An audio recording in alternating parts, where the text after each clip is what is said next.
ನಡಿ ಈಗ ಶುರು ಮಾಡೋಣ. ಕೇಸರಿಯಿಂದ ಮನೋಲ್ಲಾಸ ಮನಸ್ಸು ಮತ್ತೇರಿ ಕುಣಿದಾಡಿದೆ ನೋಡು, ಮನಸ್ಸು ಮತ್ತೇರಿ ಕುಣಿದಾಡಿದೆ ನೋಡು. ಕ್ಷಣ ಕ್ಷಣವೂ ಆಚರಿಸಿ ಕೇಸರಿ ಹಬ್ಬ. ವಿಮಲ್ ಬಾಯಲ್ಲಿ ಹೇಳಿ ಕೇಸರಿ. ನಾನು ಆಡಳಿತ ಹೆಂಗೆ ಮಾಡಿರಿ ಅಂತ ಕೇಳಿದ್ರೆ ನನ್ನ ಹಿಂದೂ ವಿರೋಧಿ ಅಂತಾರೆ ಅಂದ್ಕೊಳ್ಳಿ, ಅವ್ರಿಗೆ ಬೇರೆ ಇಲ್ಲ ನನ್ನ ಯಾಕೆ. ನಾ ಧರ್ಮದ ಬಗ್ಗೆ ಮಾತಾಡೋದೇ ಇಲ್ಲ. ನೋಡಿ, ಇವತ್ತು ಕೇಂದ್ರ ಸರ್ಕಾರ ಒಂದು 3,000 ಮೇಲೆ ಬರಹರಿ ಪರಿಹಾರನ ಈಗ ಘೋಷಿಸಿದೆ. ಇದು ಯಾಕಪ್ಪ ಮೊದಲೇ ಘೋಷಿಸಲಿಲ್ಲ ನೀವು? ಈ 27 ಮಂದಿನ ನಾವು ಕೇಳೋ ಪ್ರಶ್ನೆ ಇಷ್ಟೇ. ಕರ್ನಾಟಕಕ್ಕೆ ಬರ ಬಂದಿದೆ ಅಂತ ಒಂದು ರಾಜ್ಯ ಸರ್ಕಾರ ಒಂದು ಸೆಪ್ಟೆಂಬರ್ ಎಂಡ್ನಲ್ಲಿ ನಾವು ಒಂದು ಬರವನ್ನು ಘೋಷಿಸಿ ನವೆಂಬರ್ನಲ್ಲಿ ಮಹಾಪ್ರಭುಗಳನ್ನ ಅವರ ಚಾಣಕ್ಯರನ್ನ ಭೇಟಿಯಾಗಿ ಹೂ ಕೊಟ್ಟು ಶಾಲ್ ಹಾಕಿ ನಮಗೆ ಕೊಡ್ರಂದ್ರೆ ಕೊಡದೆ ಹಿಂಗೆ ಯಾಕೆ ಆಟಾಡಿಸ್ಕೊಂಡು ಕುಂತಿದ್ರು? ಈ 27 ಮಂದಿ ಯಾಕೆ ಕೇಳಲಿಲ್ಲ? ನಮ್ಮ ಪ್ರತಿನಿಧಿಗಳಲ್ವೇನವರು? ಆ ಮಹಾಪ್ರಭುವಿನ ಆಸ್ಥಾನದಲ್ಲಿ ವಿದೂಷಕರನ್ನು ಕಳಿಸಿವೆ ನಾವು ಹಲ್ಕಿಸ್ಕೊಂಡು ನಿಂತ್ಕೊಳಕ.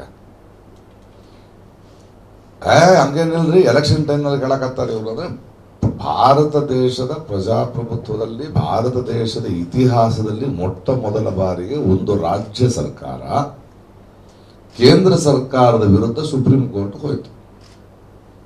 ಅಲ್ಲಿ ತನಕ ಯಾಕೆ ತಂದ್ರಪ್ಪ 27 ಮಂದಿ? ನೀವು ಇನ್ನೊಬ್ಬರು ಫೈನಾನ್ಸ್ ಮಿನಿಸ್ಟ್ರು, ಕರ್ನಾಟಕವನ್ನು ಪ್ರದೇಶದವರು, ಮತ್ತಲ್ಲಿ ಮಹಾಪ್ರಭುಗಳ ಲಾಯರ್ನ ಕಡೆ ಸುಳ್ಳು ಹೇಳಿದರು. ಅಲ್ಲ, ಈ ಬರ ಪರಿಹಾರ ಕೊಡಬೇಕು ನಾವು, ಅದು ಕೇಂದ್ರಕ್ಕೆ ಬರದ ಮತ್ತೆ ಯಾಕೆ ಸುಪ್ರೀಂ ಕೋರ್ಟ್ಗೆ ಬಂದಾರ ಅಂತ ಸುಳ್ಳೇನಲ್ಲ. ಹೋಗಿದ್ದು ಕೇಳಿದ್ದು ನಿಜ ತಾನೆ.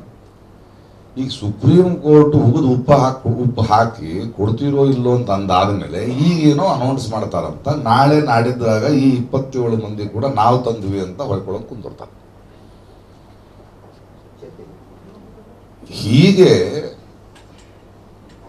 ಕೋಟ್ಯಾಂತರ ಕರ್ನಾಟಕ ಜನರ ಓಟನ್ನು ತೆಗೆದುಕೊಂಡು ಮಹಾಪ್ರಭುವಿನ ಭಟ್ಟಂಗಿಗಳಲ್ಲಿ ಒಬ್ಬರಾಗೋದಕ್ಕೆ ಒಂದು ಓಟ್ ಆದವರು ನಾವು ಮತ್ತೆ ಆರಿಸಬೇಕಾ ಬೇಡವಾ? ಇದು ನೇರ ಪ್ರಶ್ನೆ. ನನಗೆ ಉತ್ತರಗಳು ಬೇಕವರುಗಳಿಂದ.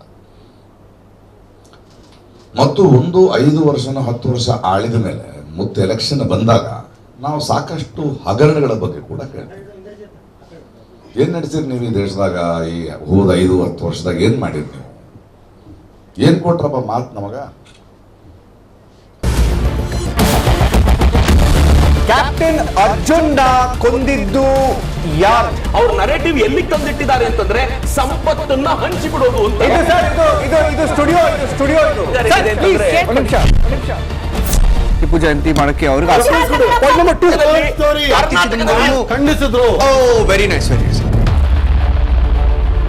ಯಾರು ತಪ್ಪು ಮಾಡಿರೋದಿಲ್ಲಿ? ಓಲೈಕೆ ಹೇಳಿಕೆ ಇದು ಅಂತ ಹೇಳಿ ಯಾಕೆ ಪರಿಗಣಿಸಬಾರದು? ಕಿಚ್ಚಕ್ಕಲ್ಲ ಇದು ವೇದಿಕೆ. ಇದು ಫೋಟೋ ಎಲ್ಲರದು ಒಂದು ಟೈಮ್. ನಿಮ್ಮ ಸಮಯ ಮುಗಿದಿದೆ. ಅವ್ರು ಹೇಳಕ್ಕಿಂತ ಮುಂಚೆನೆ ಹೇಗೆ ಪ್ರತಾಪ್ ಸಿಂಹ ಪಾಸ್ ಕೊಟ್ಟಿದಂತ ಆಗ್ಲಿ ಡಿಕ್ಲೇರ್ ಆಗೋಗಿತ್ತು ಅಂತ ನನಗೊಂದು ಡೌಟ್ ಬಂತು. ಸಾಕು ನಿಲ್ಸಿ. ಕೆಟ್ಟ ಪದ ಬಳಕೆ ಕಾಂಪಿಟೇಷನ್ ಇಟ್ಟಿಲ್ಲ ನಾವಿಲ್ಲಿ.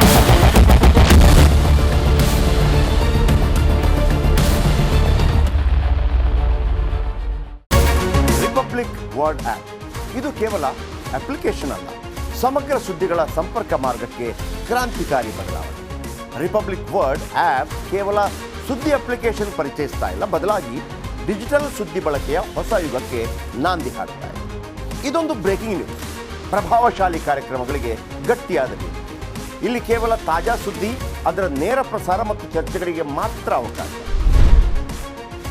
ರಿಪಬ್ಲಿಕ್ ವರ್ಲ್ಡ್ ಆಪ್ ಡೌನ್ಲೋಡ್ ಮಾಡಿಕೊಳ್ಳಿ. ಗೂಗಲ್ ಪ್ಲೇ ಸ್ಟೋರ್ ಮತ್ತು ಆಪಲ್ ಆಪ್ ಸ್ಟೋರ್ನಲ್ಲಿ ಲಭ್ಯವಿದೆ.